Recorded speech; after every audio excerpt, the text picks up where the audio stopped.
Yo creo que fui afortunado, yo creo que esas oportunidades que tuve de cubrir, porque en esa época,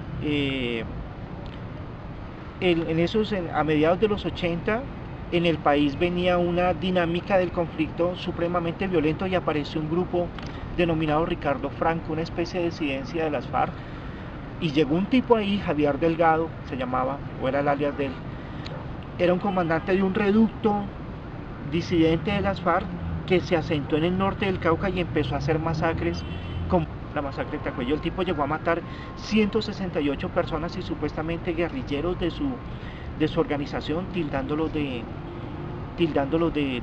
desertores y de ser infiltrados del ejército.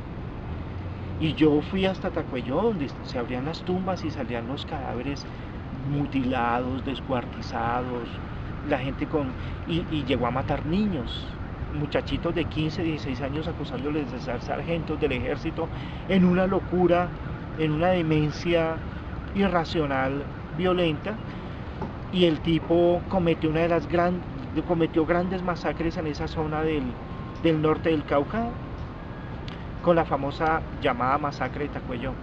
Y yo estuve allá en Cali, tuve la oportunidad de ir hasta Tacuello por cuestión de trabajo y ver abrir por la gente las tumbas que había acabado los guerreros del Ricardo Franco, de Javier Delgado, y ver empezar a salir brazos, piernas, gente mutilada.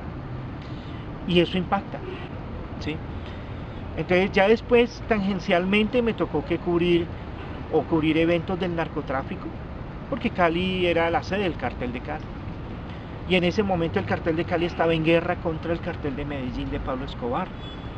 Y me tocó vivir la etapa de los carros bomba en Cali, de los atentados contra las sedes de las empresas que tenían los Rodríguez Orejuela, que eran los jefes del cartel de Cali, como Drogas La Rebaja y Almacenes La Rebaja y edificios. Me tocó que vivir esa época del narcoterrorismo que se dio aquí en Bogotá también con los carros de Pablo Escobar. Me tocó que vivirlo en Cali, en la guerra entre el cartel de Medellín y el cartel de Cali del narcotráfico.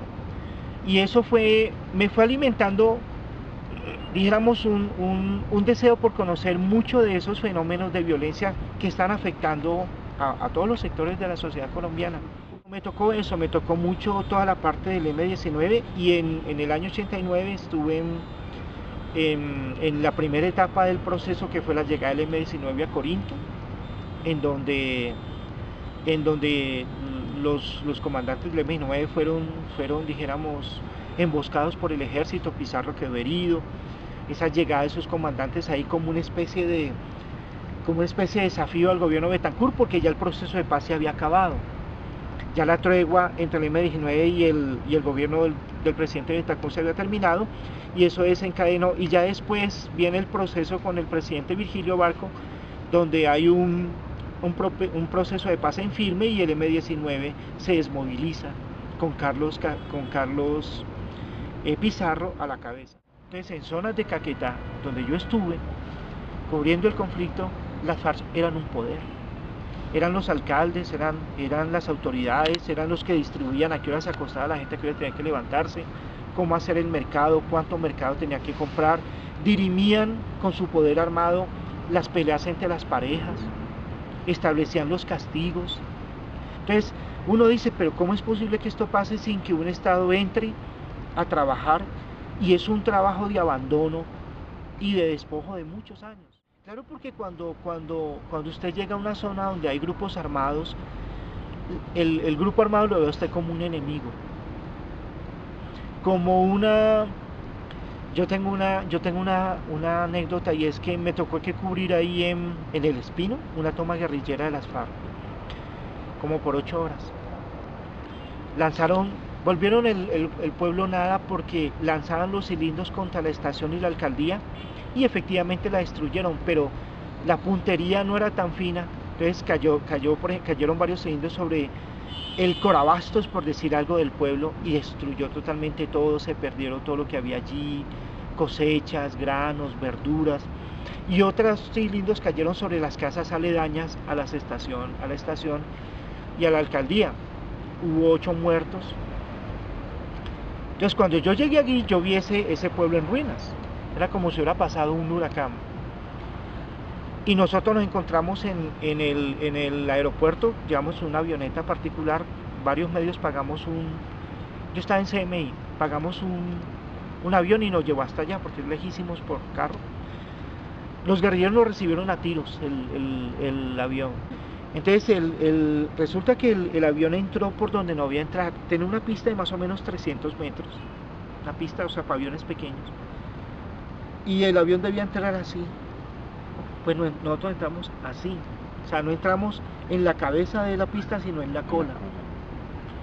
Resulta que cuando los guerrilleros vieron que el avión iba descendiendo, empezaron a dispararle y pues le dieron a las llantas, y cuando aterrizó el avión, las llantas, los neumáticos se reventaron, y resulta que terminando la pista, 300 metros, había un abismo, y el avión quedó así sobre la punta, sobre el borde del precipicio, balanceándose.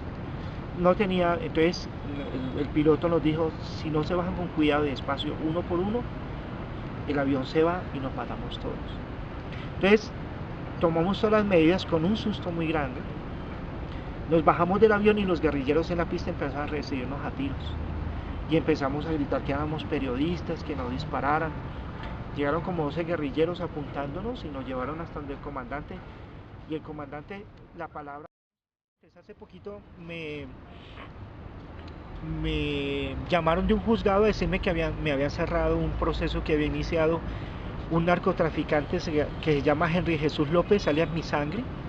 Él fue paramilitar, después se volvió narco. Él traía unas raíces delincuenciales muy enraigadas en Antioquia, y una vez saqué una información sobre él, porque en ninguna autoridad judicial no tenía órdenes de captura, no tenía investigación, y su prontuario judicial es muy grande, colaboró con esos grandes matanzas de los paramilitares en la época del narcoterrorismo en Medellín, luego se pasó a las autodefensas de los paramilitares en Antioquia, se metió después a narcotráfico, o sea, un prontuario, y una vez yo saqué un informe sobre él, y avalado por información e investigación judicial, pero él con sus abogados demostró en un juzgado de que él no tenía ninguna investigación judicial, no de que no fuera delincuente ni criminal, sino que no tenía ninguna autoridad judicial lo había solicitado judicialmente y no había una captura. Entonces ya después los abogados, que